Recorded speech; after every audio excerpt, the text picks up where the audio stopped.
Imagine as a lady trying to date a man who is your next. Two different mentalities.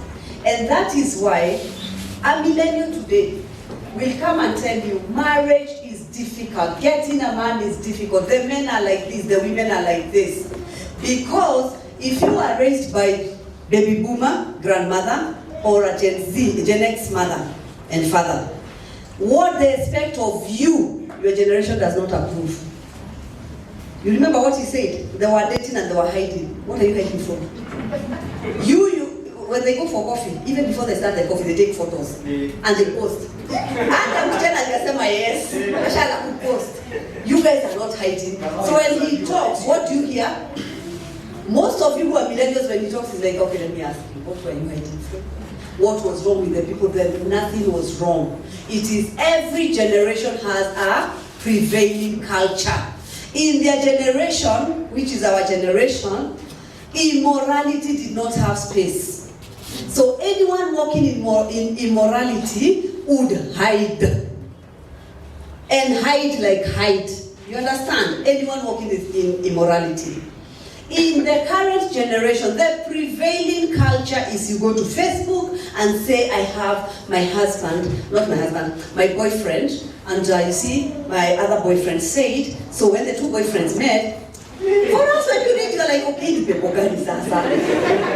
to us it doesn't make sense. But for the generation that is the prevailing generation right now, which is the millennial, you're like, okay, these guys, they understand each other.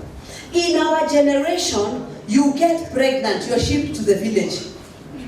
I don't know why they always threw the problems to the grandmothers. But somebody gets pregnant, they're thrown where? The village. To the village. In the prevailing here, somebody gets pregnant, you're not married, and then you have an attitude. By the way, ni ball yangu. My ball, my choice. my ball, my choice. Attitude, let me ask you, do you realize you got pregnant outside of marriage and you're having an attitude? Now that's the question I will ask.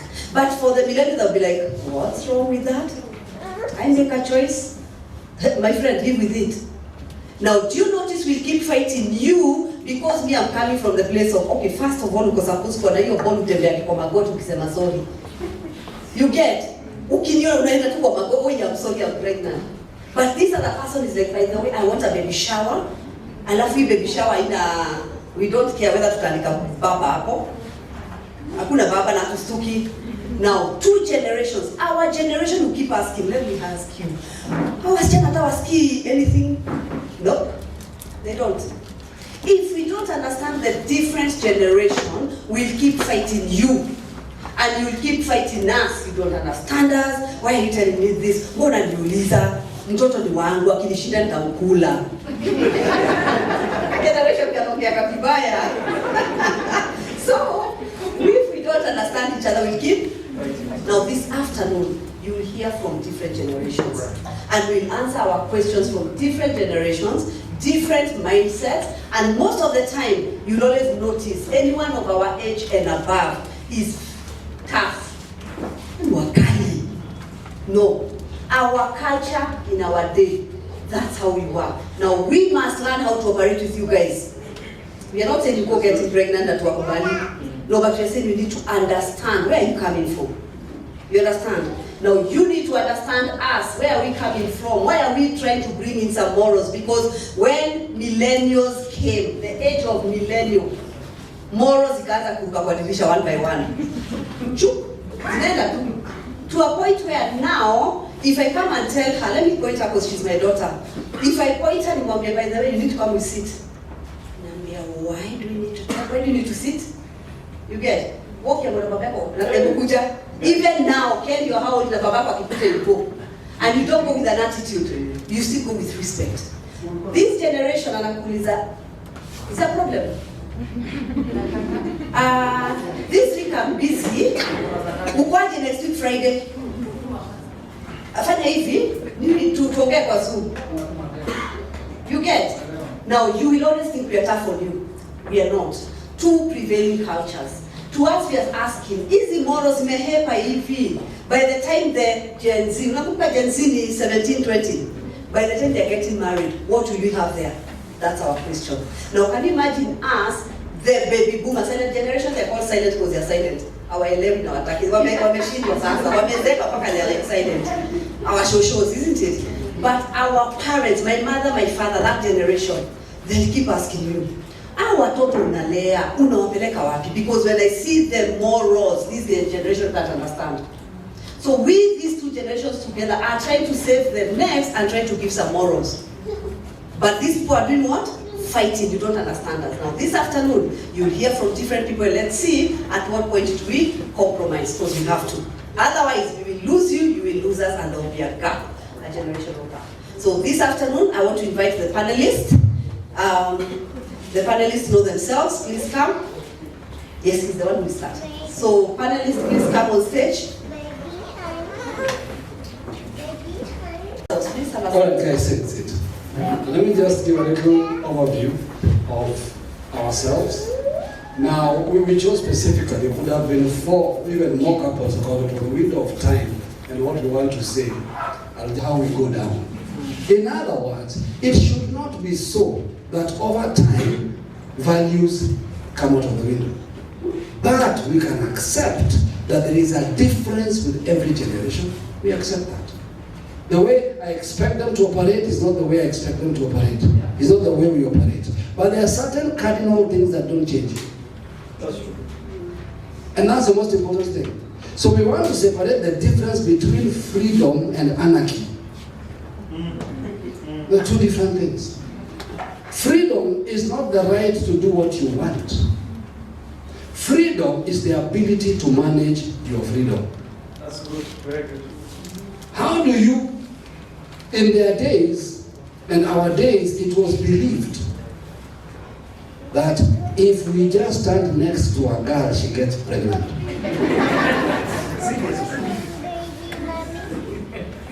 So, holding hands, danger zone, alarms. Why? Because in the vocabulary of our day, there was no such thing as friendship that did not end up in marriage and having a child. In other words, you do not engage unless you're serious. Didn't happen. You can't say, this is my girlfriend. Girl who? There was no girl and friend in the same sentence. There was my wife to be. If she was your girlfriend, she was among your many friends. Period. Siku hizi nasikia kuna friends with benefits. Why? Kuna matamu kali kali. Hey, in those days, how do you tell your father, this girl is my friend? Where? You don't say that. You say, only mtoto kina nani. You quick distance yourself. Ni wakina nani tumekutana tu hapa. Mimi nilikuwa naenda hivi, na nikamkuta akienda hivi, akaniuliza njia, nikamwambia ni hivyo, sasa anaenda. Na mimi pia ninaenda. Where? It wasn't thought. That's a generation. But what was the real reason behind that harshness? Values. They were not evil. They were protecting us. They understood we were not mature enough to handle a relationship emotionally or in any other way outside of sex. You understand? Time passes on, my generation comes, we interact, we meet at work, we meet where you begin to see people different. You begin to realize there are many ladies and there are many conversations. So it's a different generation. Then we move on to them, different generation. To them, extremely different generation. When I say extremely, I mean when we're in my house and we have conversations, you have to sit and get deliverance because there are 3 levels of discussion. And everybody's right, by the way, but nobody's in agreement.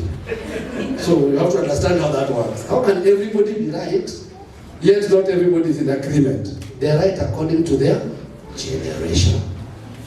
Right? So, with that background, I'm just giving you background so that when the conversations start, you position yourself. So, don't interpret everything I say if you're not my age. Because you can't fully comprehend it. But when you hear it from your own generation, it will make no sense to you. Yet we'll be saying the same things. Only according to generations. So if you have time, go read Daniel 1 chapter 3. This is the core. Chapter 1 verse 3 and 4, where the Nebuchadnezzar has brought these boys, and he says, bring me those who are good looking. Say good looking. Very important. Very important. I will say again, tell your neighbor, good looking. Listen, your inability to look good will make your wife miss you. I'll say that again. Your future wife anakutafuta lakini hakuoni. Ule wewe huko sahi sio yule. Haukai. Unasalimiwa unajiuma vidole. Nao hapo kuna shida. So good. Quick to understand. Quick. Mimi ukiuliza swali nimaliza jina kuna nini? Jos. Okay. Swali nini? Kumbe unisikia. Kumbe detector imefike. Inakuja. Jos. Quick to understand. Intelligent. Having knowledge of what is going on. Hakuna mtu anataka antinyita. Nasikia wala kama ashikanishaji. You can't connect signals. Why?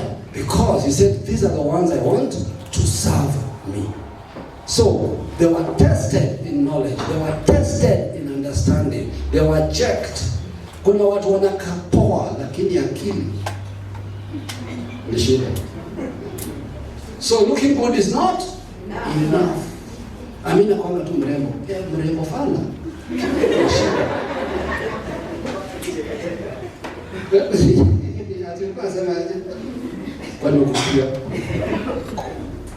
You understand?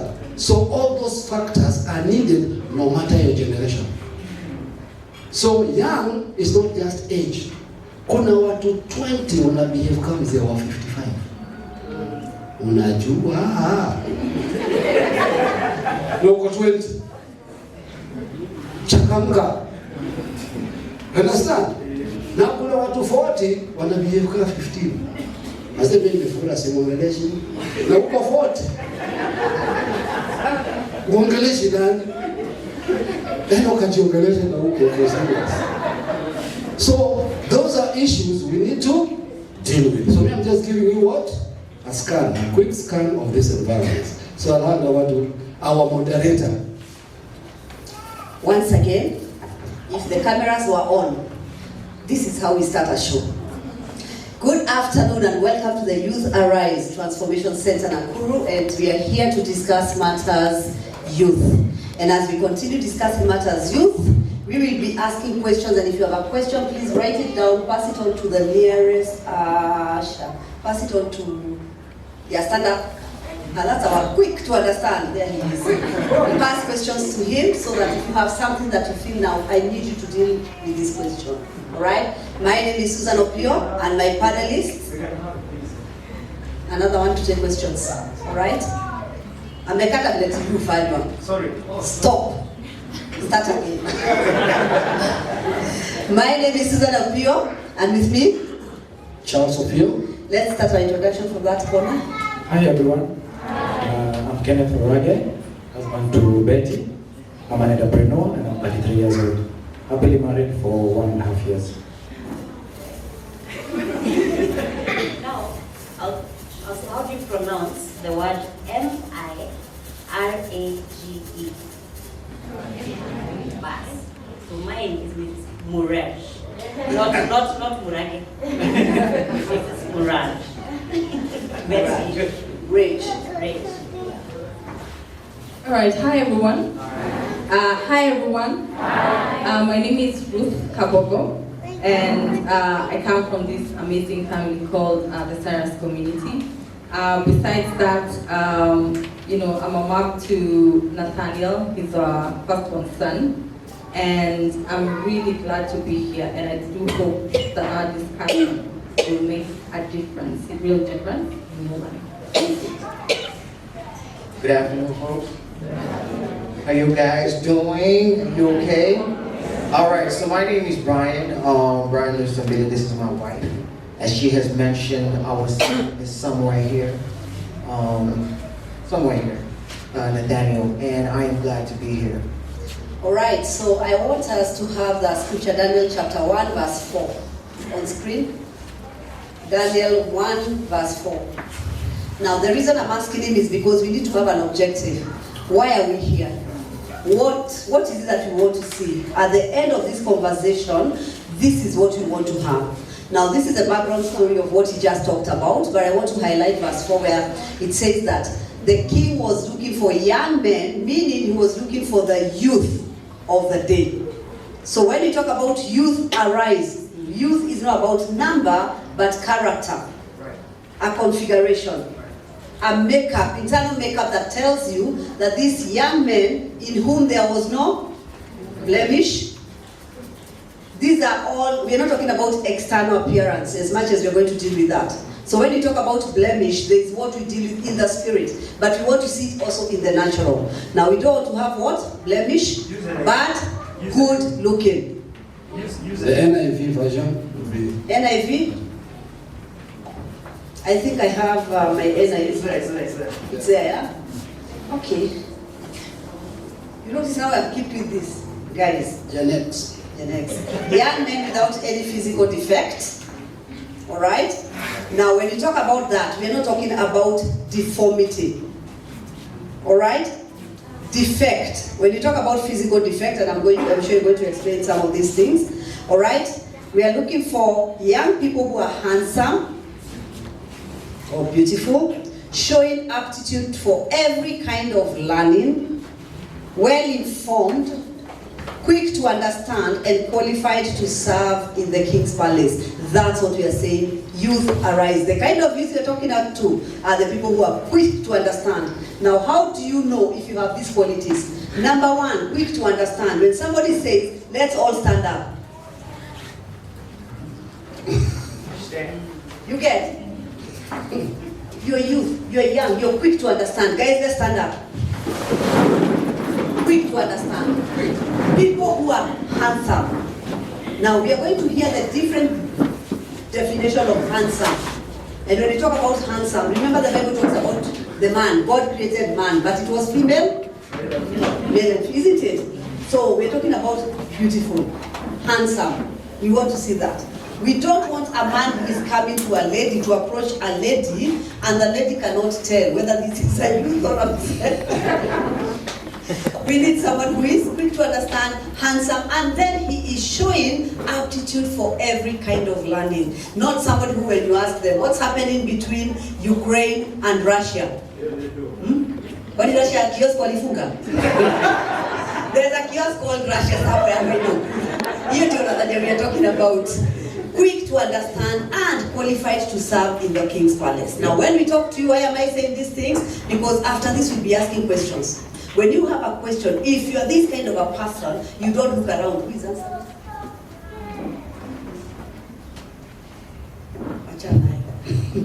No, you know I'm a leader.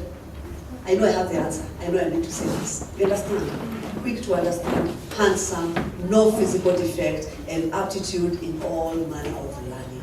That's the youth we are talking to this afternoon. Let's have our seats. Now we're going to have questions, and I'll be asking the questions, and you'll be hearing it from different people. And if you have something, Pastor Ken, Pastor Kathy, you are free to come in. Now, when we talk, this is to you now. I had written this on one that I don't question this. When we talk, don't think we're talking to you. Don't feel almost like, oh gosh, now Pastor Ken will from me. No. You realize we have one Bible for over 8 billion people. God intended one word is for many people. If you think it's you, you'll be offended because you think we're talking about you. Now, most of you have heard Ken talking to my son about his hair. Can you imagine if we tell people, you know, this youth don't come here?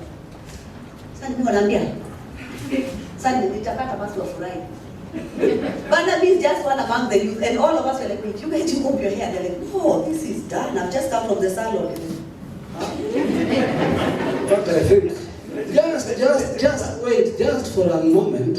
I want my son to tell you what he does. Now? Yeah, just, you see, I want to connect.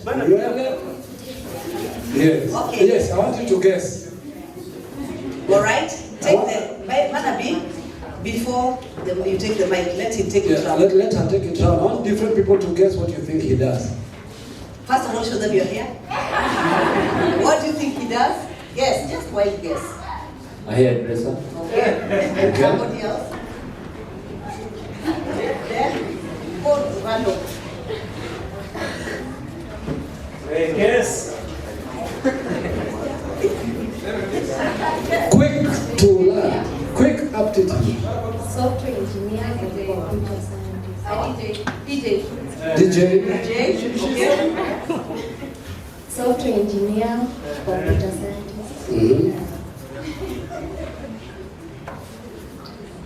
Okay, the last one? A doctor. Doctor.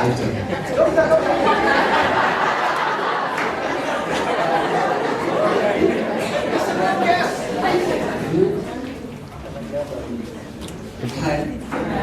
Actually,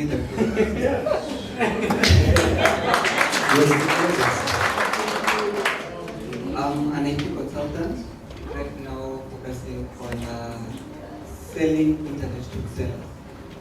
So all of you who have someone already with internet at home, I'm the one who gives them internet to give. All right, that's Banabi. And because he's humble, in the data center, after Safaricom, Airtel, all the telecoms, number 5 is his company. All right. Now, I'll take random questions that I have here, and we'll just go straight to, let's start with Brian. Age limit, does it matter? Remember we are talking about men and women, marriage. When somebody is asking age limit, what is the age limit for marriage? All right? Does it matter, Brian? Okay, for me, yes, it did. When I was looking for somebody to marry, I wanted somebody who was close to my age. Now I'm 42, so I wanted somebody who was right around 41, 40, or 43, or 44. It didn't matter to me if you were 2 or 3 years older than me. I mean, as long as we can bite, that's what counted. So, yes, at that time, yes, it did matter. Okay. For me, it mattered. I wanted somebody younger by at least 5 to 7 years.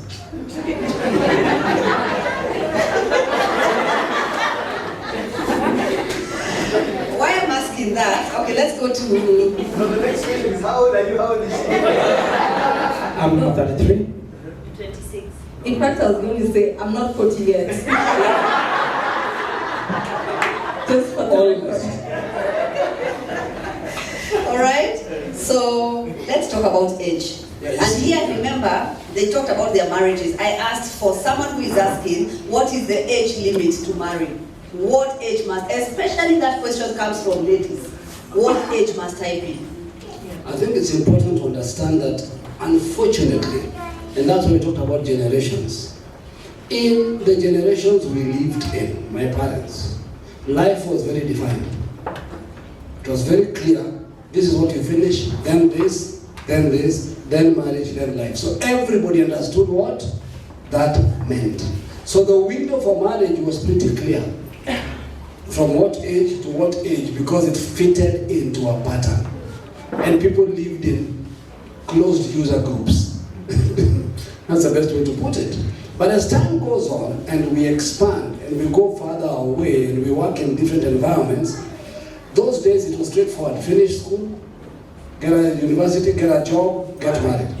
Now, school might be 20 years. Then what? Do you not marry because you're still in school? Or do you marry while you're still in school?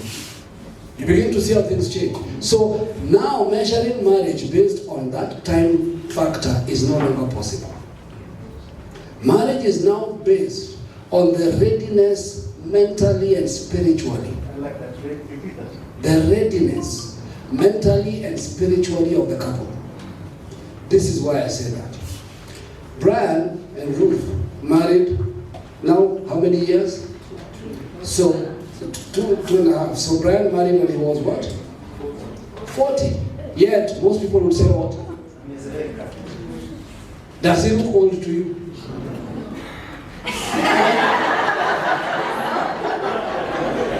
So do you realize the concept of age can be tricky? Yes, to start deciding, you know, now I'm getting past marriage age. There's no marriage age. There's a marriage mentality. And there are many people who are pushing for marriage without the mentality because they think marriage is two people saying, I do. Now, two problems. There are people who are getting married in a hurry because of age. When they get in, they discover they did a wedding, they were not prepared for marriage. Two different things. Now, marriage takes two. Wedding takes one. What does that mean? In a wedding, the women run the show. If you ask the men, how many people are coming? Wapi? Oh, the man is not bothered. So the wedding preparation, the lady takes over. Her friends, her family, they take over to prepare for that. But marriage is for two people. Now these two people prepared for a wedding, they didn't prepare for marriage. Now they're in the house alone. You're all gone home after Mukimo na Mugithi. What next? You understand? Now there's the other issue where we have people who think I must get married by this time. Because I don't have a man, I run and get a baby. It's a baby I wanted, not the man.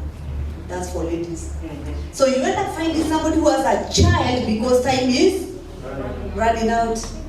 Not knowing a child is not just I gave birth to a child. The minute she comes, you're like, hey, where? They need food, they need school, they need clothing, they need sisters and brothers. You remember the first one I went looking because of time? Now they need a brother. I forgot the address of the first one. What do I have to do now? Those are two fathers already. Now, do you notice when we talked about morals, why people say, stop running, start thinking of these children. A time will come when these two fathers are coming to see their children. And I think we're having this conversation. When are you having this conversation? Where we said, here you are, 3 children, 3 fathers. And the fathers want to see their children. And they come on a Saturday, same time.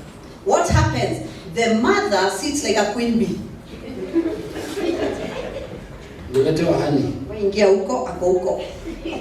Wewe wako anakula, ingia huko. She's the queen. And then you know what I do? I tell all of them, support your children. How do you support a 2-year-old? Would you come through me? So who is taking the money? Now it has changed. When you talk of morals, we have gone from the children to somewhere it is all about me. I'm commercializing my children in the name of provide for your children. Guys, it's tough. Today we are talking straight. We are not hiding things. You understand? Yeah? Yeah, you see that the reality, while time, those are problems of time is running out. Yes. They are created by this fake fear. And now you're listening to all sorts of scientists, oh, you need to give birth by this age. It's not true. Ask Sarah. It's not true. And she did not have a C-section. You understand? So, marriage is a kingdom activity, not a cultural one. That's good. It is about the purposes of God for the next generation. Now, once you understand that, it is important not only for you to get married, and I think this one I'm going to throw it back to these people for you to hear something. It is not about you. It is about the future of the family you're bringing up. Our marriage was not about us. It was about her and him. That means the environment in which they were going to grow had to be the right environment.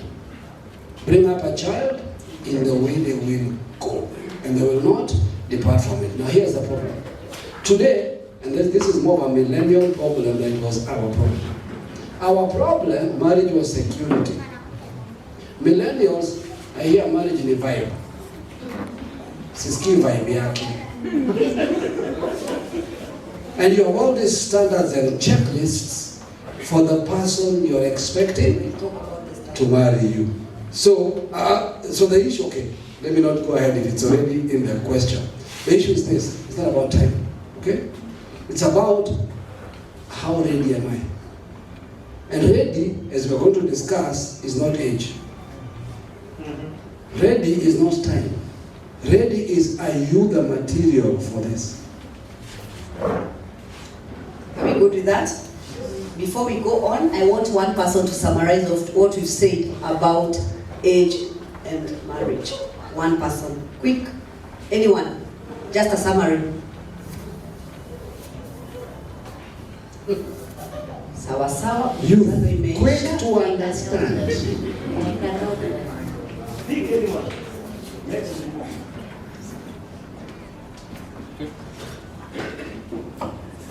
Sorry, I am Sheila. What I've understood is that marriage is about readiness. It's not about age. Many people get ready at different ages, so it doesn't matter. You can get ready at 20, you can get ready at 40, so it doesn't really matter. For as long as you're ready, then you're okay. If you're not, take your time. Excellent. Now, let's ask this question, and this one I'm directing it to Betty. Now, we have what we are calling the millennial wedding versus the millennial marriage. Please talk about that. I think many people, I'll talk about, I can see many millennials. I'll talk about the social media generation. We want the wedding, we don't want the marriage. The wedding is fun. You dress up, hair, make up the ladies, it's your day. And then after we finish, you're like a head, enough sasa. And I think it's very important to be honest with yourself. If it's the wedding you want or the marriage that you want. There's a very blurry line between saying I'm ready for marriage. Are you ready for a wedding or are you ready for marriage? Yes, you want to tell me? And to add to that, you need to ask yourself, this wedding is one day. The wedding is for the people. The marriage is the both of you. Very good. And you have also to ask yourself, am I being intentional in this journey? It is also a journey, not a one fling thing or a one, what do you call it? A buzz. It's not a buzz. You have to be intentional. Ask yourself that question. And am I ready for this journey? And am I ready to change myself for this journey? And I want Brian to go first. Okay, so my approach was when we sat down and we were planning for the wedding. Yes, we had met Pastor Susan and Pastor Charles. And then we met other pastors just so that, you know, we can walk together and they can walk with us. What came out, just me and her, was that every time folks plan for wedding, they have this grand idea of, I want 4 limousines, I want a big cake, I want it to be off of an island somewhere, and then what? Now, and this is what I discovered myself. Leading on into the day of the wedding, there's this hype, there's this anxiety, there's this energy that comes, and then the wedding happens. And immediately you say, I do.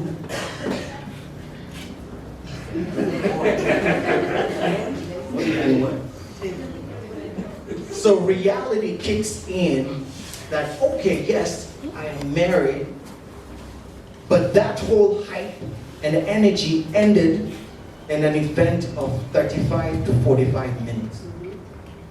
Now I have forever and a day with her to regenerate new energy every day. So we looked at that fact of a budget and we decided, it's funny, when money comes in, I pay, she pays. She even asked me, have you paid for this? It's like, okay, no, not yet. Let me pay half. And then I'm like, okay, let me take care of this. And before we knew it, we had no debt. by the end of the wedding. We had no debt. So going into starting life together, having gone through speaking to Pastor Charles and Pastor Susan and Pastor Henry and his beautiful wife, Pastor Winnie, we were ready. But we then understood what we needed to know going into marriage together. Yeah. In fact, what is ringing in my mind right now between marriage and wedding is actually culture. So why this is coming in strongly is before any, the whole wedding experience comes with, you visiting each other's parents, you connecting, you having conversations. And I remember, just asking, so what's going to happen before we get married? And there was all these conversations of, you need to do this, you need to do that. All of it is towards the wedding, right? And the one question I asked myself, and in fact I had this conversation with my dad, was that culture, that formality we are talking about, so that the wedding may be set, remember, so that the wedding may happen, not our marriage, so that the wedding may happen.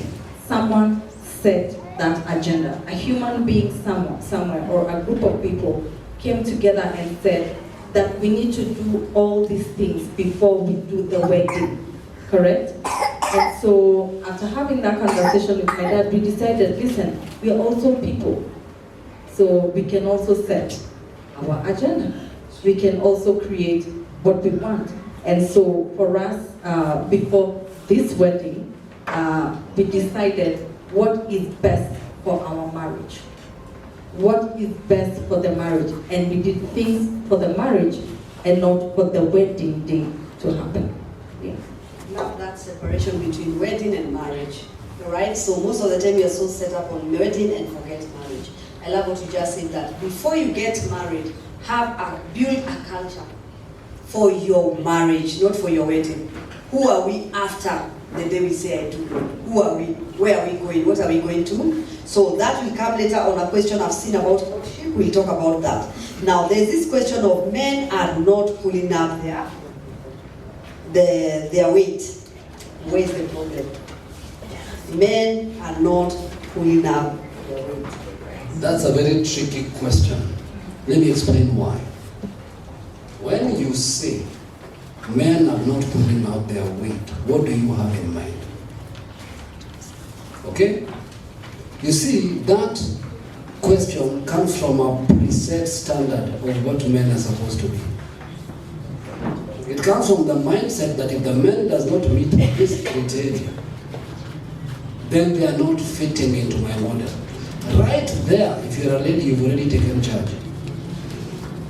You are the one who will measure that weight. In other words, there isn't a universal standard. You have your standard. And usually when you have your standard, there's a very good question my daughter likes asking. So I'll let her ask it herself. She asks it best. Are you your type's type? People have a type. So you say, me, my type is like this, they must have. Are you your type's type? You yourself, would your type choose you?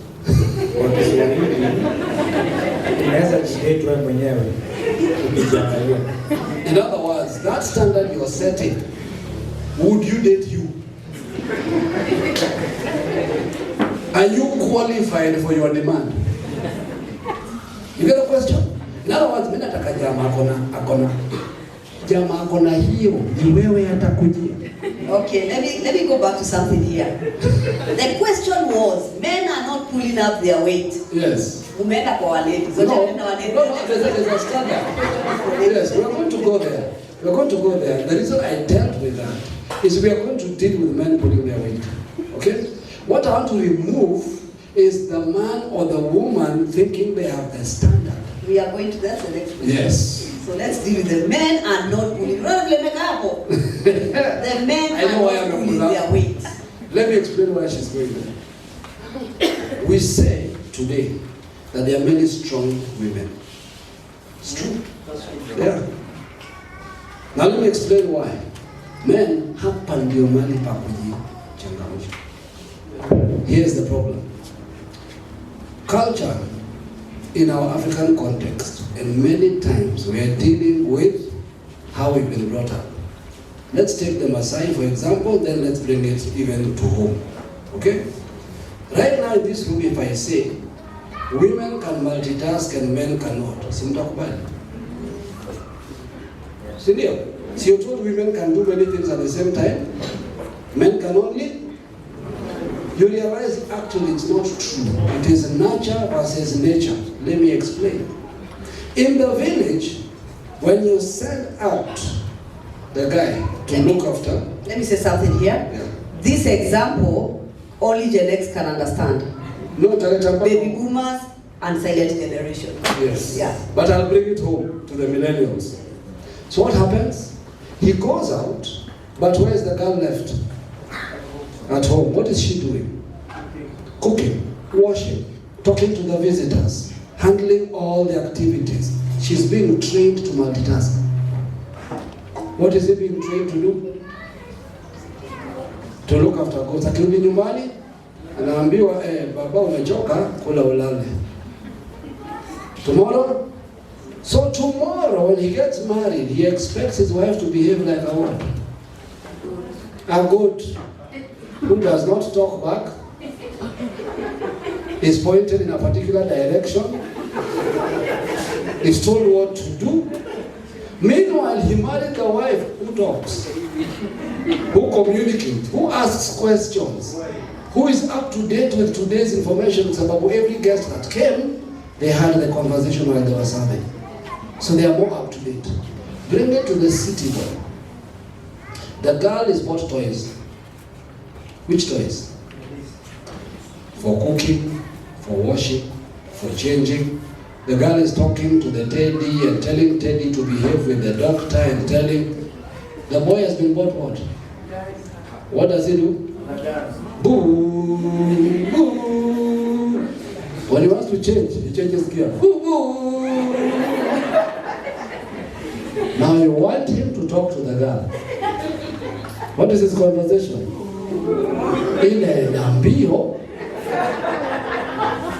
So when ladies talk and say, guys, pull up, you must understand that demand is so huge. Because we were trained not to multitask and then given leadership. And leadership is for multitasking, naturally. So when we say men, pull up, there are many things that men will need to pull up. And I'll only go into that after we brought up the issue of the lady, so we can combine the two. Okay, just to add to that, remember he talked about the baby boomer Gen X guy who is given the sheep to take to graze, isn't it? You don't talk to the livestock, you direct them with a stick, meaning you're not talking, you're not used to talking, you're not used to thinking, because these things all you need to do is do what? No communication. Come to the city boy, you're bought a toy that you don't need to communicate, you just need to push it. It goes where you want, it does what you want, it stops when you want, you're directed. Now take that statement and go back to the Bible and say, when Herod heard that there was a savior born, Moses, what did he do? He said what? Not Herod, Pharaoh. What did he say? Kill all the boys. Have you ever heard that story? If you've not heard, just go and read about Moses. When Moses was born, the decree went out, kill all the boys. When Jesus was born, Herod said, kill all the boys. Now, behind their decree was who? God or devil? Quick to understand and quick to respond. Behind the decree of Pharaoh, who was there? Behind the decree of Herod, who was there? Now, do you want to tell me, behind the making of the toys for boys and girls, it is God? The decree is out again. Kill all the boys. Now, if men can't hear that and say, wait, they are killing the men. Why? Back to Genesis. God created male and killed the male. Now let me upgrade, because some of you are not connecting those two stories. Haujawahi ona toys, so you don't know what we are saying. Ile toys unajua sio hiyo, but let me bring it home. Something you all see every day. Who rides a boda boda? Right? How much thinking is required? And please, if you're sitting here and you ride a boda boda, please understand we're talking about kill all the boys. The boys. That's what we're still talking about. And here the spirit Behind. Don't just sit and just say they're talking about me, the boda boda guy. No. When you live with the boda boda in the morning, what is your assignment for the day? Carry. When you're not carrying, what do? Exactly. Relax somewhere and do what? Wait and observe. Wait and observe.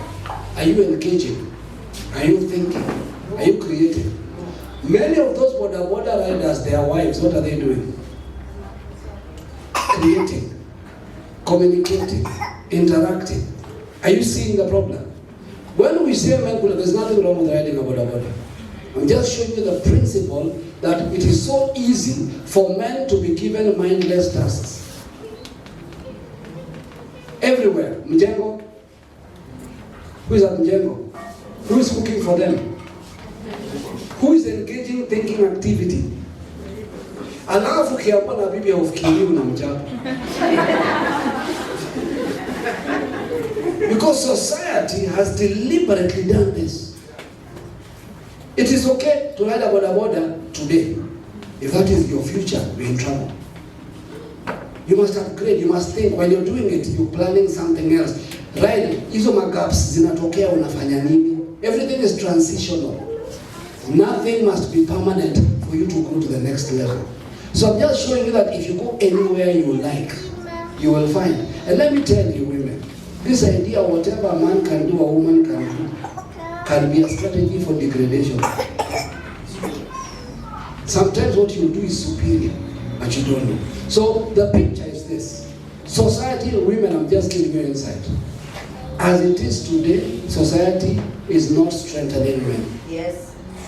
Unasikia girl child. So there is a demand on the men, not on the women. On who? We have to upgrade harder than women. We have to work harder to be smarter. We have to do more to grow. But you know why? God built us with that ability. We're just not using it. We have it. All men have it. That's the problem. And that's why people say, you know, a man cannot marry a woman her age because a woman her age is wiser. That's wrong. Isn't that a problem? Why should a woman your age, mumesoma klasi moja, mbona yeye mwerevu kukushinda? Something is wrong with that equation. And I think also the society has told men that if you get a woman who is more educated or more exposed than you, you must bring her down. You must oppress her. Bring her down. Stop working. Come and sit at home. Stop it. If a woman is on a 3rd grade, go to the 5th. Simple. Don't bring the woman to the 2nd. Simple. You understand? It is not the woman to come down, it's the men to go up. And what is happening? Men, let's not expect the women to step down their ladders. Create higher ladders. Yes. The men should go up. When you sit, stop taking the excuse of men, women are being favored. Women are being, you can favor yourself and tell yourself, I will not fail. You understand? So men have to create higher standards. Stop pulling the women down. All right?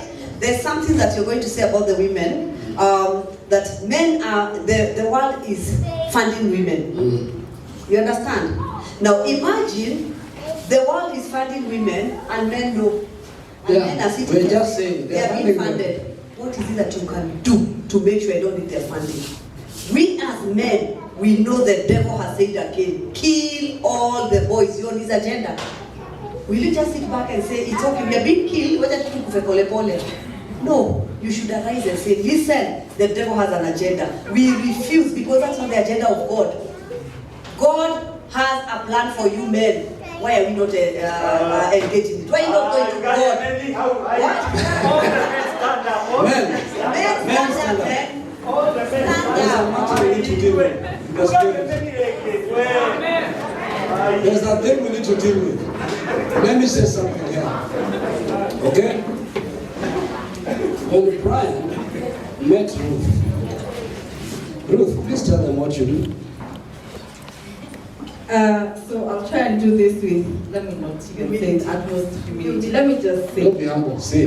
So when Brian met me, I probably was at the highest point of my career. And so currently what I do, I'm in charge of the sales and marketing department in Kenya for one of the global logistics companies, probably the biggest in the world. So she's the Kenyan representative of one of the largest logistics companies in the world. Just to give you insight, part of the assignments she gets, recently they brought an aircraft to Kenya for cargo, and she was told that she needs how long to fill it? I think they gave me about 6 months. To fill it? Yes. Yeah, when did you fill it? Actually, by this Monday it's already full. In about 3 weeks. An aircraft, it must be filled. It's a 777, so it's 100 tons. 100 tons of cargo that she must get. Now, they thought she would look for many people.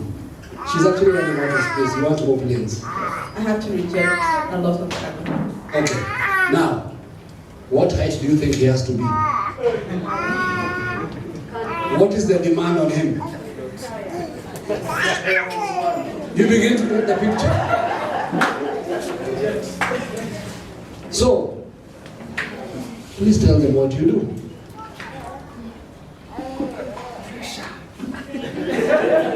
All right, so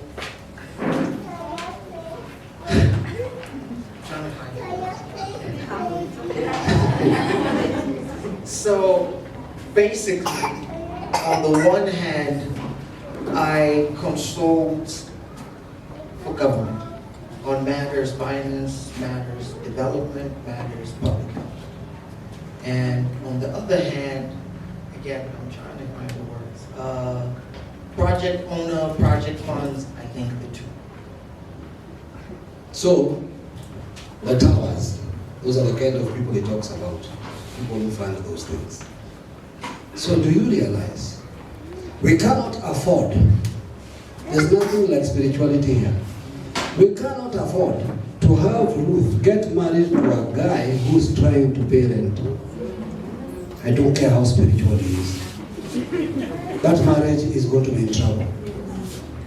Because her mindset and his mindset can never operate. So, everybody has to have capacity. So, listen, guys. No, the man, you're still standing. Some of you need to be punished for laziness. This is the longest you have worked. Because I want to decree to the men.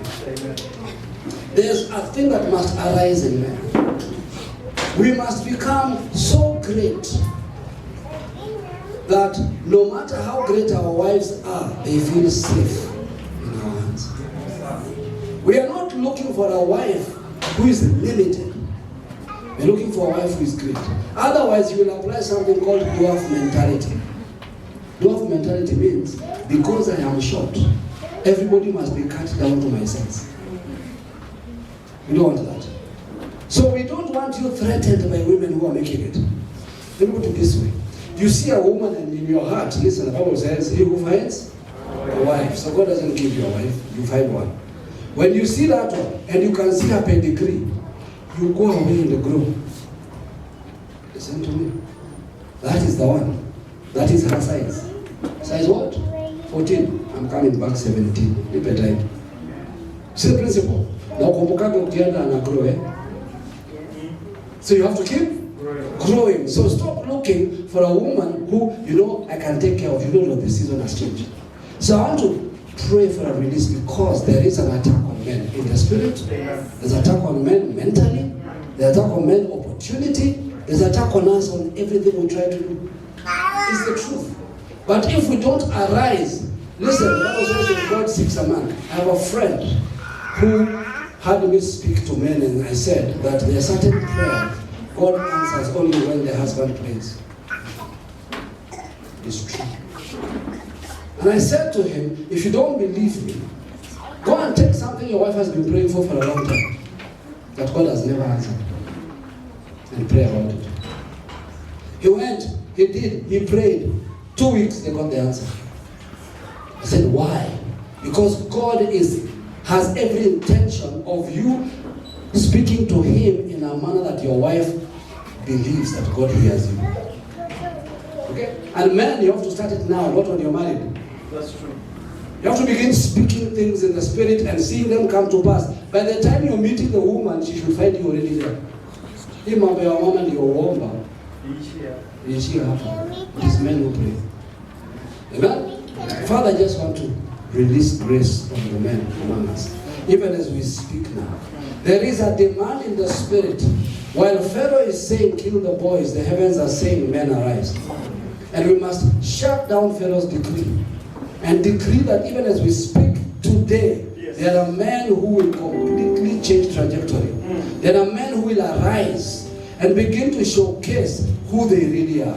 That the power of who they are will be released in their lives now, in this moment, in this place. So Father, I pray, that spirit of timidity, that spirit of intimidation, that spirit of men seeing themselves as less than, men defining themselves by money instead of by maleness, has to end. You are a man because God created you, so not because you have resources, not because you have money, but because you're a man, resources answer to you, and money answers to you.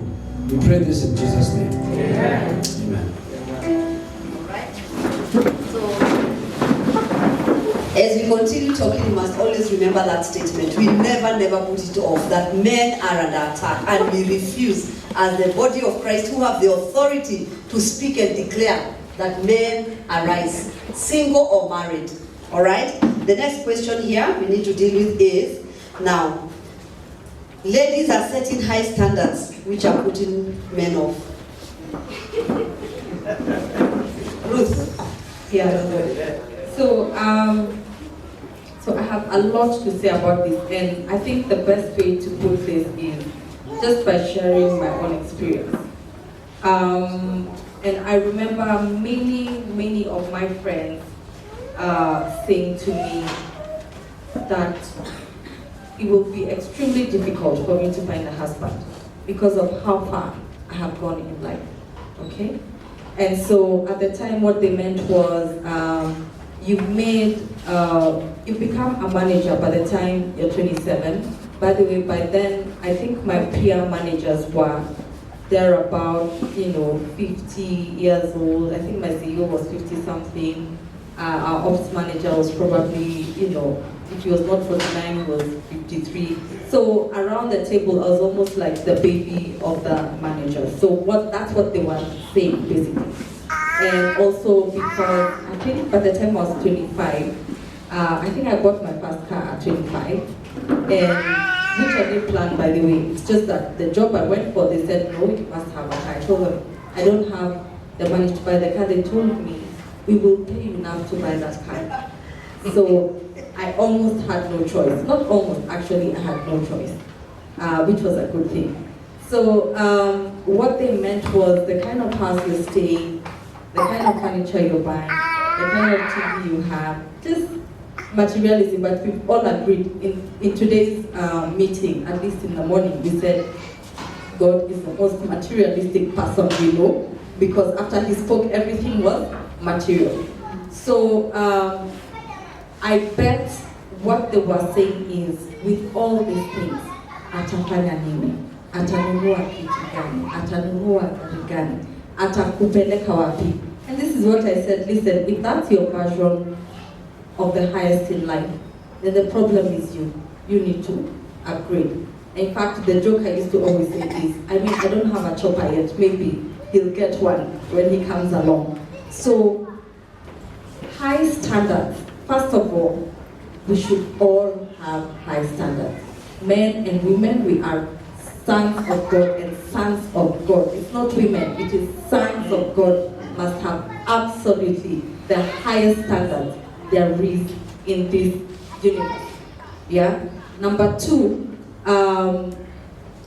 if you're saying that person has high standards, I think the point here is to stop and go back to the Father, to the source, and have Him transform you into what He created you to be, because you should be reflecting God's standards.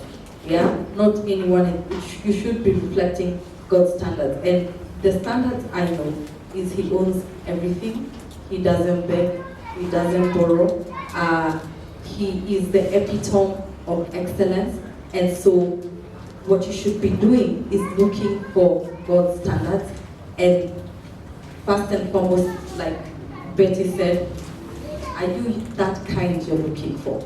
Yeah, are you that kind? So I think that's the best way I can answer that question. Brian, before you chime in, Ruth, when you're now this place where you're like, I'm ready for marriage, what kind of man, what did you put standards? Did you put set something there and say, I want one? What did you set? So let me just first be very honest. I had a list. In fact, I had a list of what I want, and I think there were about maybe 35 or so qualities. My best friend actually had this list and used to pray about it. She was also my prayer partner, so we were very much in prayer with regards to these qualities. And if I compare those qualities to what God brought along, it beats the list. So that taught me something.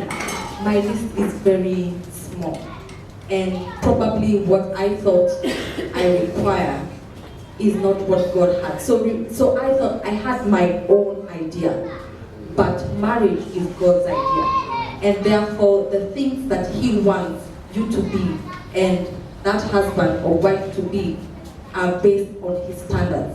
So I think I obviously had localized and churched up my list very much. And I'll be honest, I think we must accept as a church, we probably domesticate this thing the most than anyone else does. So I think your question for me is what I was looking for. So my first, the first thing I said to myself is, if God can do all these things for me, unless He's a very mean God and He's very choosy and has favoritism, He's not going to do it for Him. But He's not that kind of God, and so for me, I think I lived beyond the car, the house, and all these things, because those you're supposed to have. Okay, let me repeat. Those ones you were supposed to have. Repeat again. Yeah, those ones you were supposed to have. Before you were supposed to have those before you're married. And I remember, and I don't think Pastor Susan remembers this, and I think she asked us once in one, we call them the Daniel generation. Oh yeah, that's Daniel 1. So the question she asked us is, if you did a wedding, would you be able to fund it? Question to the ladies. To the ladies. Yeah, to the ladies, not the man. Why did you preach this to If you were to have the wedding today, would you be able to fund it? Okay. Ladies, stand up. Ladies, let's stand up. Now, you have to answer this so that the men can hear. Alright? And I'm not going to ask the ladies who are here, but I'm going to use you to tell us what the ladies out there. We're not talking about us. Guys, as we are older, as we don't set standards, as we are good. Isn't it, ladies? As we don't set standards. These are for people out there. Okay? Now, how many ladies here know that ladies want men who are handsome? Say yes or no. Yes. Ladies want men who are financially stable. Yes. Ladies want men who have a car. Yes. Before they get married. Yes. Ladies want a man who can take them out. Yes. Ladies want somebody who can buy them flowers and chocolates. Yes. Ladies want a man who who can come in the evening and just shower you with love and all sorts of, let me finish, all sorts of nonsense. Say yes. Nonsense. Isn't it? Question. And I want the men to hear these questions. Can I add one? Wait. Can I add one? Yes. Exotic holiday. I was going to say I forgot a statement. Exotic holiday. Who can pay your rent for the next many years and you don't Say have yes. to ask? Yes. Someone who can take you to hotels without checking the amount. So the highest there is. Yes, Betty. I wanted you to add to that list. Who smells it? And who is really perfumes? All right? Before you ask the question, The man who says keep the change. That is the one you're looking for. Out there, not us. As you're home. Question number 1. And I want men to hear this. And I want women to be here. The same move. Have the same energy. Ladies, out there, those who set those standards. Do they take for themselves for holidays? Do they take themselves for 5-star hotel dinners? No. Men, keep quiet. The ladies must answer. Do they buy for themselves perfumes, designer perfumes? Do they buy for themselves houses, cars? Do they shower themselves with love? Do they tell themselves you are beautiful, you are lovely, you are what? Ask another question, do they? Why would you want somebody's son to come and do to you what you can't do for yourself?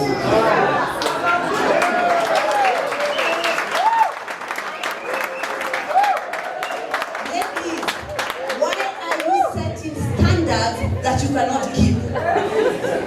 Ladies, why are you asking men to do what you can only see in your dreams? Ask them. Why is it that you want men to do for you something that even if he takes you to a 5-star hotel, you SMS your girlfriend, say, napelekwa out. Sijawahi enda huku. Ameniletea perfume, sijawahi ona. You're permanently sugary. He did this. Why would you want that? Now, why we told Ruth to be part of this panelist? Ruth, did you drive your car before marriage? Yes, I did. 2 of them. A German one included. You are talking to me. Ruth, and we are doing this. Don't go out there and go and say, help me with Ruth. Ruth, we are asking her so that she can tell you, she can answer the questions you are trying to ask. Ruth, did you live in a 3-bedroom house before you were married? Yes, I did, by myself. And it was And you paid it. And I paid it. Ruth, did you furnish all the rooms of your 3-bedroom house? I mean, I was there, that's why I'm asking. I know my house. Did you furnish all the rooms? Yes, I did, fully. And with good stuff? Yes. Now, if Ruth stands up and says, I want a man with a car, would she be raising standards? No. She'll be telling a man, this is who I am before you came to my life. Brian had a 3-bedroom house. So when Brian says, let's go to a 5-bedroom, would Ruth be impressed? She's used to it. Imagine, tumepata sasa tuko kwa nyumba ya 1-bedroom, kwanza sisi tunajisema, iko na upstairs. Why? Because I came from a bed sitter. So Ruth can tell Brian, excuse me, I go for holidays. We need to go for holiday. Will she be raising a funny standard? Now ladies, the demand we are making on you is those things you want men to do, start them.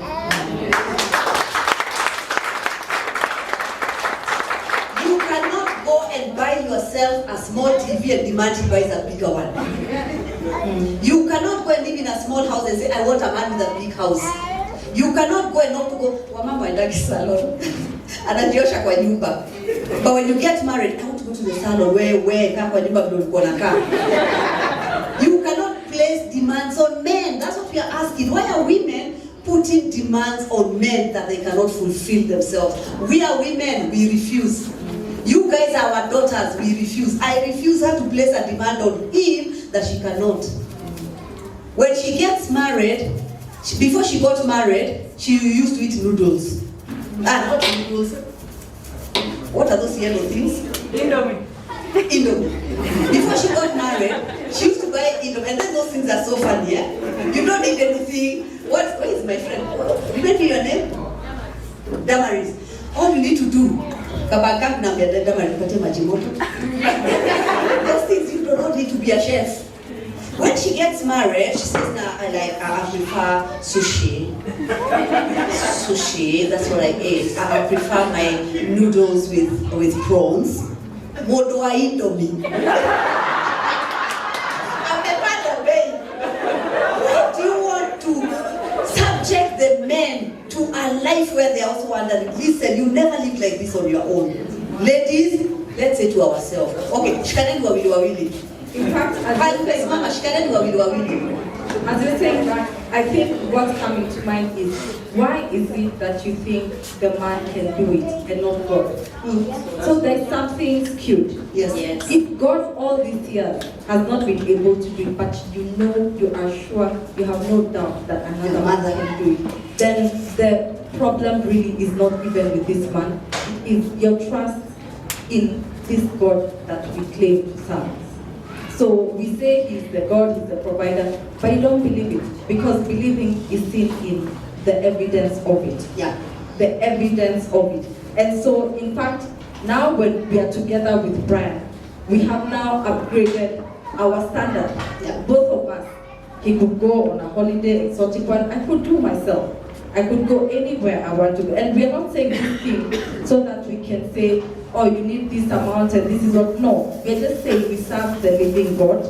Can this living God do for us before? Start where you are. Yes. Start where you are. If you're holding hands and you're married, don't talk.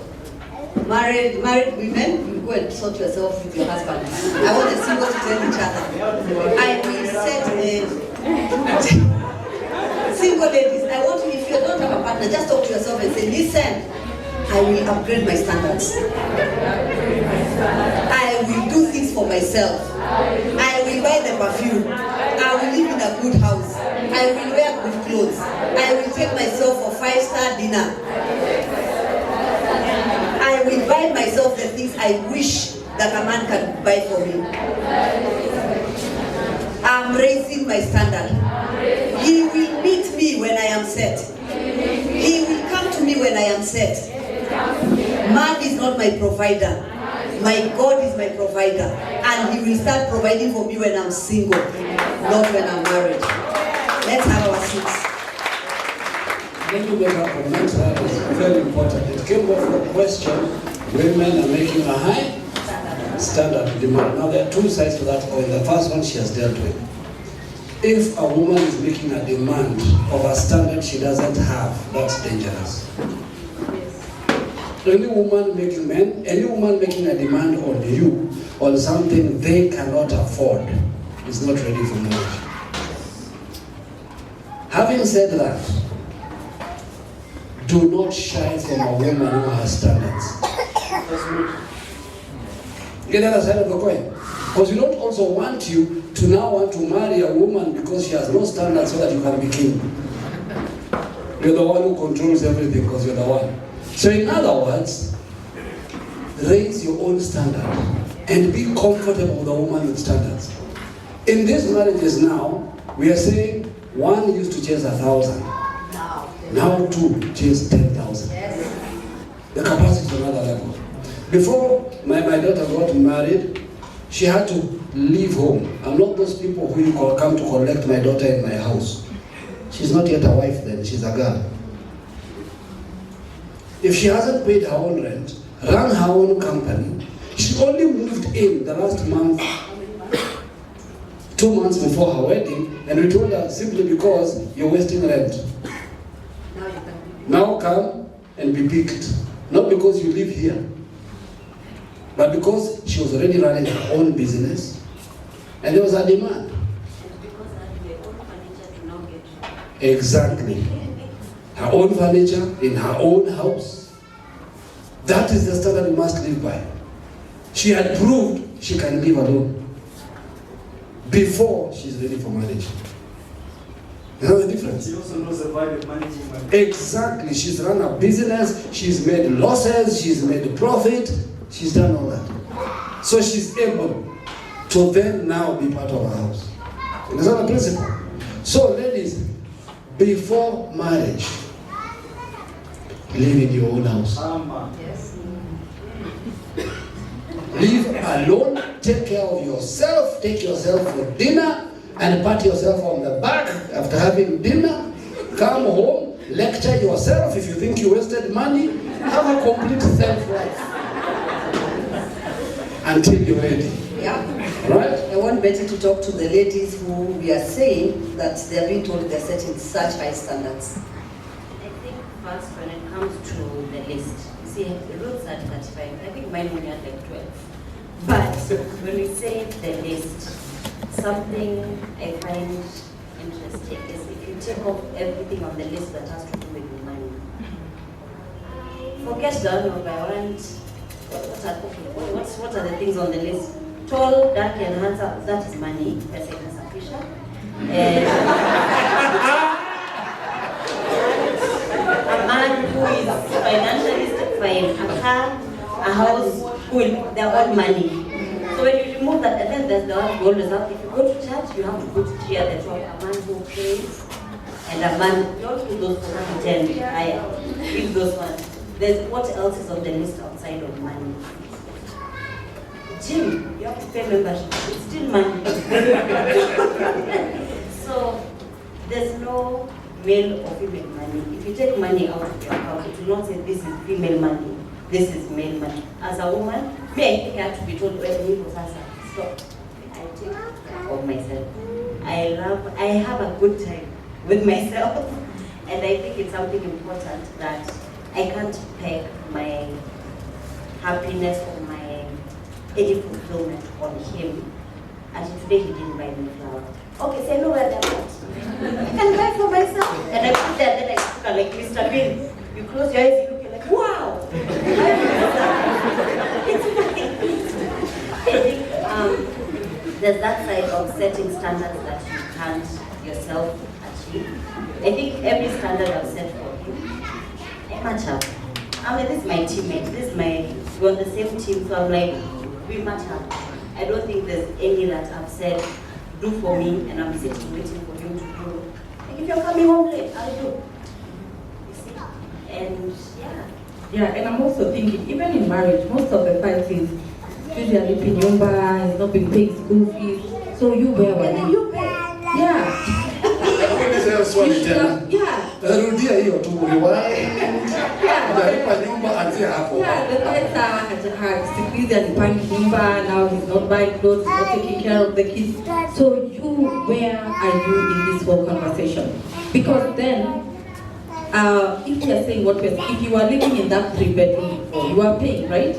You should be able to pay now without an issue. I'll give you a good example today. We walked in to the hotel, and I got there earlier with my son, and they asked for my ID. And after that, he was coming with the rest of the luggage. I was not going to wait for him to come and pay. It's our money. I was going to pay, but what they said is you want the ID for the other person. I'm like, okay, then now we have to wait. By the time we came back, he had already paid. Maisha ya kungangana because we pay, I pay. I mean, those should not be our conversations. And we have nations to take on. Yeah? We have nations to take on. So, I think what we are agreeing with Betty and why, in fact, let's raise the standard. Let it be said that the ladies are raising the standards. Why? They don't have to speak them. They are the standard. Does it make sense? You're not raising standard, I want a man like this, a man like this. No, you already are. When they show up and they see, like Percy said, they will go, upgrade, and then come back. Remember, you're still growing, right? Yeah. And I think also, we're not saying good. We're not saying good. Have very good standards. And God, somehow, your path is crossed with a man who can match your standards. It's not also like now my standards are raised and none is good enough for me. I'll give us a short funny story of the day we met. I used to have this ring that I used to wear because I believed me no one can tell me, and I don't want to be disturbed. I was meant. So I think he approached me and he tried to bribe me. I said, I'm married, so you know what this man told me? He said, when you want a real ring, come and talk to me.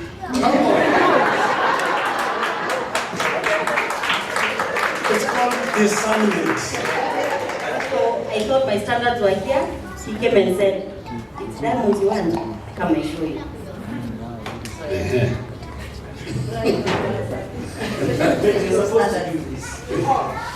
They're real. You know what? I love this conversation. I did not know she had a list. When I met her, I did not know she had a list. Matter of fact, when I met her, I had just gotten back and my contract had ended. So I had no job. So I did not know what she did. I did not know who she is. I did not know what she owned. My focus was, who is this woman? And then I started talking. And all these things started coming up because she was saying, okay, we can go over here, have something to eat. I'd go. Now, I was living on my own. I had my own. I was paying my way. I didn't mind. I didn't mind. I was even offering a lot of things to get for her. She's like, no, it's okay. And it wasn't because I did not have a job.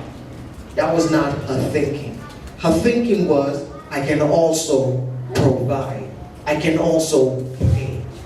So, long story short, a year, because we kept talking, we developed a culture of what we wanted our marriage to look like when we were courting, when we were talking. So we already had a culture. It was a oneness culture, where if I wanted to do something and she was like, okay, I'm not so sure about that, I would stop it. Until she came into that alignment or that agreement, and it hit her and it settled in her spirit and they were walking. We're not married. It didn't mean that we were opening bank accounts together or we were leaving together, but none of that. It was just as simple as she has a decision to make at her job. She has shared with me what is going on at her job, and it doesn't sit well. And I tell her, okay, let's wait. Don't go that route. It might rub people off, or just wait. Until it's settled, and then God gives something, and I tell her, oh, by the way, babe, why don't you try out 1, 2, 3? Now we're in agreement, and we're in alignment. And when she goes and she mentions whatever we have discussed, it opens up a lot of other things within her job and opportunities and stuff. Now we like that. Now I did not know again about her standards. But by seeing her, she was always, now that was back 2018, 2019, we were always meeting at the airport. She's flying to South Africa, I'm flying somewhere else. She's flying to Dubai, I'm flying somewhere else. If we're dating. So, You're dating Silimuse. Kwa coffee shop ya airport. Sio kama Kenya. So before I even got that consultancy, we had to be in agreement. Because I remember it as day as night. That was November 2018. I made an application, and the person that we were talking about, she wasn't as comfortable with that person because of what they had said about me. Now, I did not know she had seen me. Ladies, I just have a question. If you're talking to your potential, do you see them? Not physically. Do you see their capacity? Do you see their ability? Do you see, that's what we call potential. Do you see that? Because I did not know what she saw in me. To me, I thought was a weakness. But she saw and she told me, Brian, you're selling yourself short. what they're saying about you, you have done above. Now, she's never worked with me. I never shared my resume with her or my CV. She never seen it. But through conversation, and I started thinking. Now, until that's settled, I got that job. Yet this is somebody I didn't have to apply for. Do you understand what I'm saying? There's some things that happen in the spirit until you guys come into agreement with what God has said about who you are, you will not get that. Do you understand what I'm saying? Now, she had said and spoken about those things that God had seen in me. Me. The things that I have done, and she was not there. So until that settled, I got the job. Understand? It's like how me and Pastor Susan, we have this relationship. If I needed something from her, I would come and talk to her, and she would give. Do you understand? So I don't need to apply to get. I talk to her, she puts a good word in, I get. But I come to talk to her about what she's doing because she's the one who holds the jobs. Okay? So it's just a matter of telling Ken, here's Brian, you guys go work together. Oh, Pastor Ken, I'm this guy here, let me link him up with you, listen to him, 1, 2, 3. Okay? Yeah. This is in November of 2018. I got the job in February of 2019 just because I did not agree with what she had said or was not in alignment with what God had seen who I am, what she was pointing out. I think what we're saying and what Brian is saying in many words, past them, what we're talking about standards, they're higher standards and they're spiritual standards. It's what God wants us. It's what God wants us to enter into. So let's go beyond these standards we should have met. We are sons of God. We should have sorted out these ones. It is a journey. We will get there. But what we are saying is the standard you're looking for is even higher. You see also, if you want a man who is driving, I'm talking to the ladies. If you're driving yourself, where will you meet people of bus stop? Unajua tu bus stop wanakutana kwa bus stop. Okay, wait. Did you get what I asked? If you're driving, do not look at established marriages and set your standards. You're looking at people who've been married for 2 years. We've been married for 34 years. They've been married for 31. You're using them to set your standards. You can't use a set. If you met Ken 24 years ago, this is not the Ken you'd have met, Kathy, isn't it? But the Ken she met, they have walked together to the Ken you admire. I want a husband who is like Pasi. Where watch who Pasi 24 years was not like this. Wakati walianzana, si huu unaona. No. Recently we were looking at some of our photos. Let me give you one example. When we checked our photos, unajua belt inakuwa na mashimo kaa 5. Isn't it? Anafunga belt inapita the 5, anadunga zingine kaa. Hakuna kitu. Show them this. Amefunga belt. Akapigwa picha from here. Yes, belt is here. Akipigwa picha wa go identify what was happening here. Mtadhani alikuwa na commit suicide.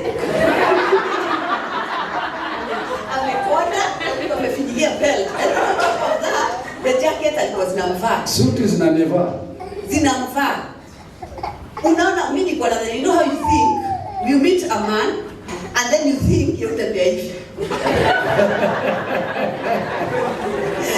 Ukipata pesa kidogo anakutambia hivi. Kumbe ni nguo zilikuwa zinamvuta wasai.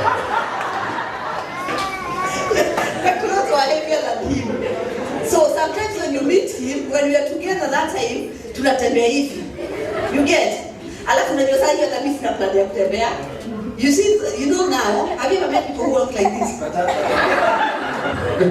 Naweza fanya hivi ni yangu. Shasikia utaongogesha hivi. Ana plani. Alafu tunapata pesa kidogo, ukivaa high heel unaanza ku kelele inaishaisha. Bila sina high heel. And then now you meet me today, when I'm walking, you hear my shoe. Si kelele sina. Nishu imepata soul original. When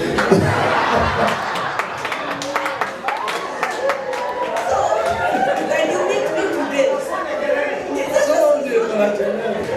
when you meet me today, you're now starting to say, unaangalia Kathy, I want a bag like that. Who got a meal get your holidays airport or a meeting airport? I want us to be meeting at the airport. And now amesema unaandika. Then those standards you take to a man. No. I'll talk of the men because they'll also talk about us. But these men you're seeing here, they were made. There is somebody who said, hizo nguo zimembeba, tutakula siaze. After 3 years of marriage anakaa hivi. 32 years later anakuja anamwambia, guys, kuna vile anaongea. He's been made.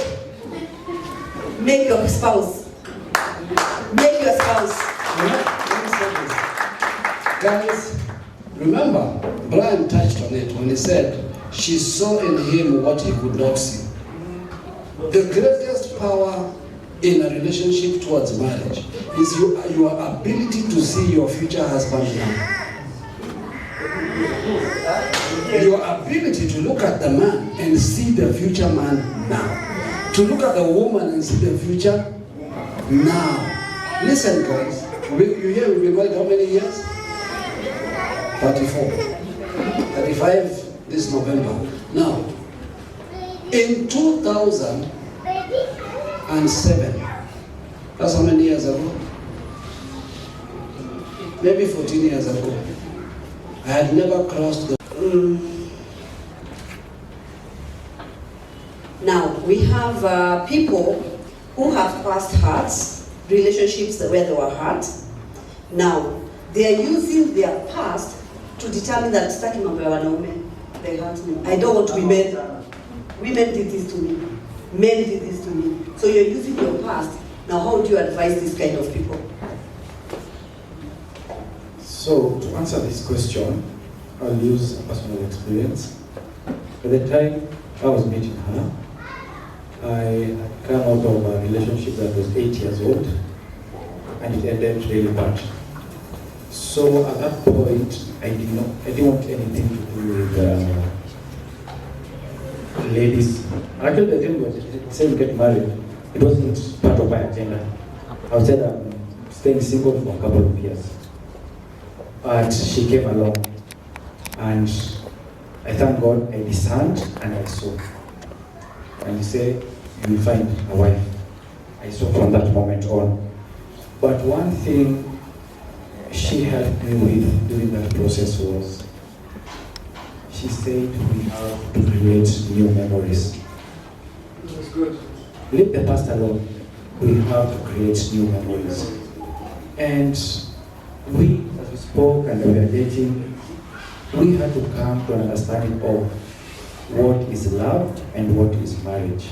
It is a journey of the good, of the bad, of the cheerful, of the messy. How, now back to the previous point of view, how do you want a man with a car, with a house? You are depriving yourself the joy of getting there, the both of you. What stories will you have? I just walked in the back, and now I'm living in a 7-bedroom house. There's no joy in that. So, back now to the current question. We purposed to create memories, and personally, I became intentional to put the past in the past. I will not let the past define me. It got me here, it was part of my journey. There's a reason why I went through that. Maybe to appreciate ladies more, I don't know, but I had to go through it. But it should not define me. Oh yeah. So by the time I met Brian also, by the way, I've been engaged like twice before. Now I can laugh, yeah? I had been engaged twice before. I mean, I had brought a guy home and told my whole village, this is the man of my dreams. And then 6 months later, my aunties are asking my mom, so the next meeting, you know, they can't wait. And my mom just knows this one has hit the wall. So, and then, I mean, I've been in all types, those relationships, you're going out with the person, but maybe they're not going out with you, yeah? So I was in all sorts of relationships, and to be very honest, I think I even told Brian when I met him that I wasn't looking by the time we met. In fact, I had made a conscious decision, and I was okay with it, that I will not be married for a while, and I'm good. In fact, I said to myself, anything, in fact, this is how I also arrived at the decision. Anything I'm buying in my house has to be the highest standard ever, because I'm doing it like I'm doing it for my marriage home. Since no one is coming along anytime soon. And, just to say something extra, those are the same seeds. In fact, the problem when we moved in together was we had very good quality things in our house. The problem was, which one do we go with? So there was none that this is in Aenda, then no, all of them were good quality. The question was, which color do we want? Yeah? So, but back to my story. I was not planning to be in any relationship, and so I just decided I'll enjoy my life.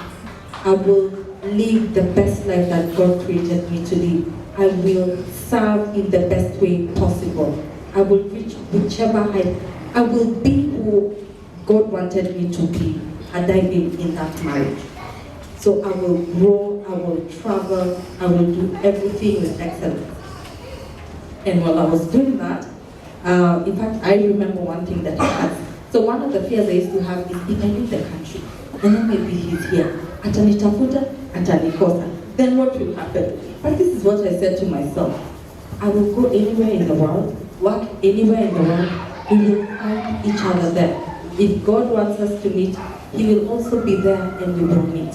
And so I think the first thing is, they hurt you. I don't think it's just about you. If someone else was in those shoes, they would be hurt too. So it's about them. So you check where, the improvements you can make in your life, and then begin to heal and live the life that God the Father, intended for you. So leave the baggage. So if you could talk to the person who has been hurt before, so this person has two problems, whether it's a lady or a man. One, they are judging the current relationship based on the past. Maybe this person is poor.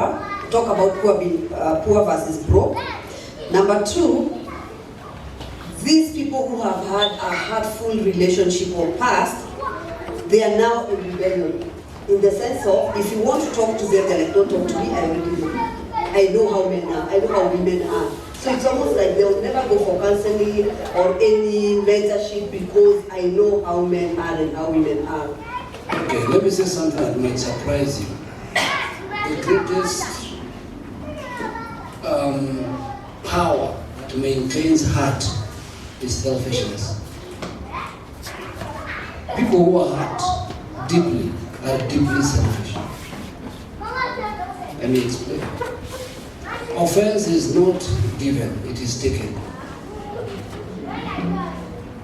No one can offend you, but you can take offense. That's the truth. If you had value of who you are, and somebody did not fit into your relationship and walked away, the principle should be they missed a good opportunity, not I am hurt. In other words, I remain intact, they are lost. Alright?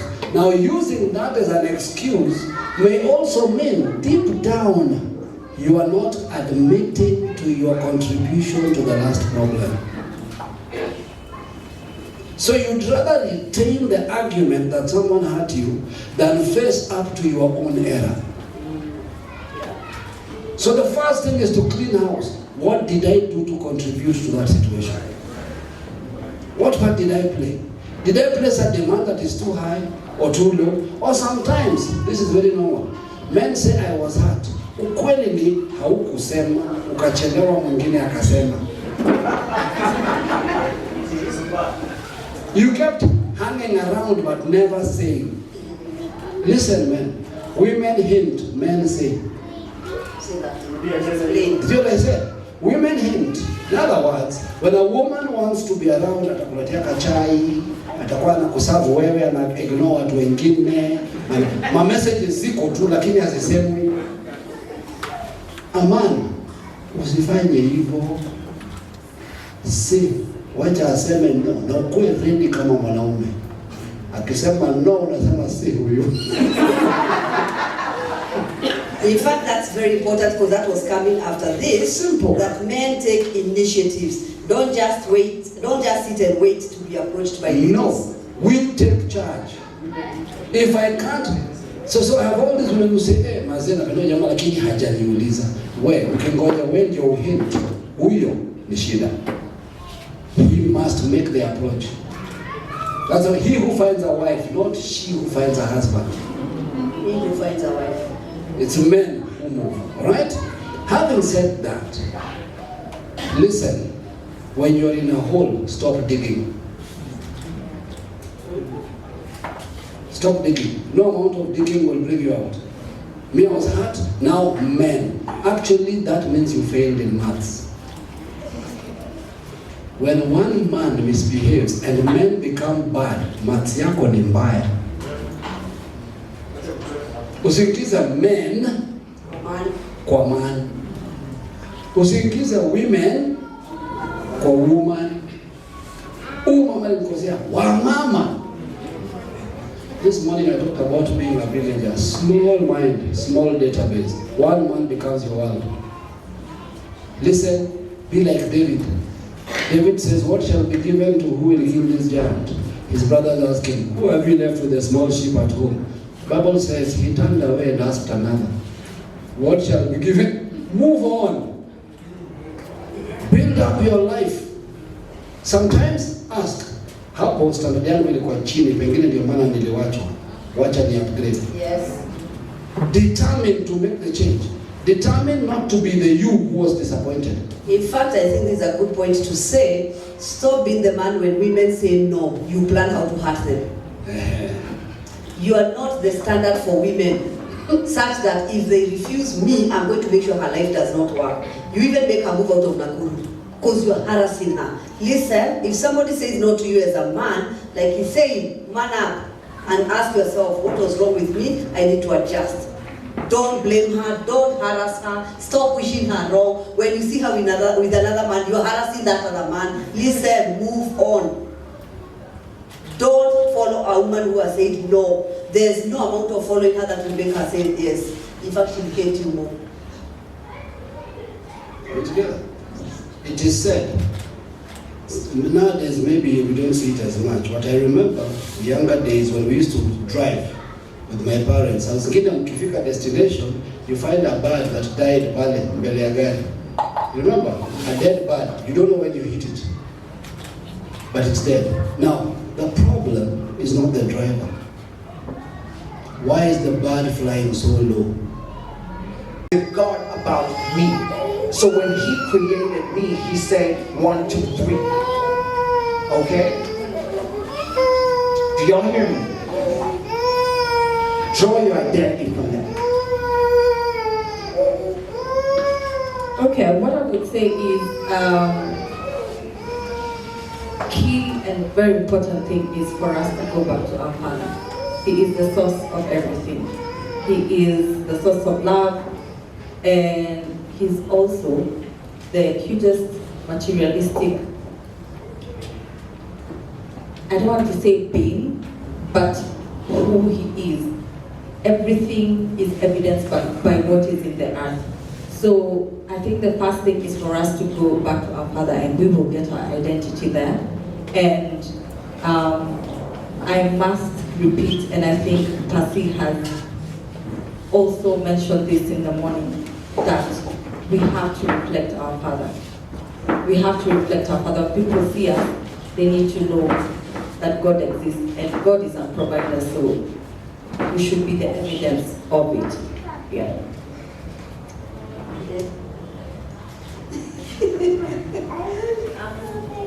I think I'll say maybe two different things. One is, don't be a barrier to God's greatness. You don't know what God wants to use you and your partner, or you and your future husband or wife. So you can't be in a selfish point of I'm not ready, I don't feel like yet you're delaying God's plan of what she's going to use you for. Two is pray for wisdom and insight and your eyes to open, the right people. You can't say, no, this person promised to be the Lord. Where do you expect the rest of us to live? If you So I think it's to just level up in terms of even your prayer. I'm not praying for a partner who is good looking and good. Ask for wisdom, for insight, for God, what you want to do in Nakuru, in my company, in Kenya, and my partner. May that be the person that we can accomplish this together. And three, I don't think there's ever a perfect time, or I'm waiting until I have this much money, until we do this. This is my 10-year plan, and after 3 years we'll have this. We have a thing. We say, if we die, we die. I don't think you ever know, you don't ever have a perfect picture of what a relationship will be, how it will go, and 10 years from now we'll be exactly here. Don't play God. You can't be the God of your own life. Just put it in His hands, and if you die, you die. Okay. So for me it's a progression, and I'll state a couple of points in no particular order. But first things first, for the young ladies, the young gentlemen, is your identity, as Brian has said. You need to know that you're a son of God, and you need to know your lineage. It comes with privileges. The moment you know those privileges, they will help you set the correct standards. And once your eyes are open to that, you will not blindly say, I want this, I want that, I want this kind of person. As you journey in your life, you will bump into the correct person. Number two, life and love is a journey. Don't be shortchanged. Take the long route, enjoy it. Build your future with that person. Don't say, I want a person who has a car, who has a house. Journey with them. You will enjoy those things better if you are part of it. And lastly, in this marriage, in this life, enjoy it. Enjoy it, enjoy it. You only have one life to live. Introduce your show. Yeah, So let them we introduce what they do. We have a YouTube channel where we talk about millennial lifestyle. Now, it's all facets: fun, life, travel, love, marriage, relationships, anything and everything. And can I give them 1 minute to just subscribe? Just train your phones. Go to YouTube. I like it. Get your phones out, go on YouTube and search The Rages. Spell the one. R-A-G-E-S. The Rages Kenya. The ones who are not moving, is it that your phone is not here? I'm not going to abandon. Okay, then do it. So whatever time you switch on your phone, the rages. So you can Rages Spell Kenya. again, R. R-A-G-E-S. R-A-G-E-S. The Rages. All right. You good? Asante. So I think for me, before I hand over the microphone, for the men, you could be sitting here and you're waiting for, you know what, in our days we used to call it a Coca-Cola bottle. All right? We used to wait. I mean, maybe the millennials don't know what that is. But it is this one, you've been on the internet and you've just discovered all the famous girls, they're like a Coca-Cola bottle. You know that shape? There's two hips, there's something. Then the person approaching you or the person you're feeling almost for are like Android. Former Android logo. Who knows Android logo? The old one. Isn't it? So when you see the Android, you're like, Apana, me, I want a Coca-Cola. And God is telling you, it is you who will bring out the Coca-Cola in the Android. Yes. It is you who will merge those two companies and bring out the person you want. Alright? So men, stop looking externally. You first look internally before you look externally. Alright? there is no perfect figure. You know, there are some people who want a nice wedding dress, how it will look on her. Forget about that. Look at how life will be with her, whether Android or Coca-Cola. And remember, the Coca-Cola 300 ml, it becomes 2 liters. After marriage, 2 liters, my friend. So, there are people who are not catching this. They are fine. For the ladies, for the men again, there are some men who have this, you know the way you have dreams of tall, dark, and handsome. The men also are, that's why they have those Coca-Cola. And then now there are some who are looking for, you know, like they want to look for people whose fathers work for KCC. You know what that means? Komaziwa. So, when they meet this lady, who you father you find some flat screen. So, this is not the one I was looking for. You're looking externally. So, Masamsam, wachana nazo, don't look at all those things. Get out there and say, listen, I'm looking for, first of all, internal, before I can start looking externally. Alright? And then, of course, for the ladies, stop looking for a guy who is rich. And the guy approaching you right now looks like he's broke. These broke guys are the ones who have a story of rags to riches. They are the ones. And Ken said a very powerful thing. I would prefer to be in a marriage 24, 25, 30 years later. I say, listen, we used to walk. We have our jet. SGR, Kevin Moja ni yetu, tumenunua. You understand? It's better to be in a journey with a man. Stop walking into a home where you're like, I did nothing to be here. I'm part of the furniture and the property of this man. That's not joyful. It's good to be in a place where like we walked together and this is where we are. Alright? Thank you very much. It was wonderful talking to you. And before we finish, we'd like to have prayers from our 2 apostles. They'll declare to us and let's all stand up. So just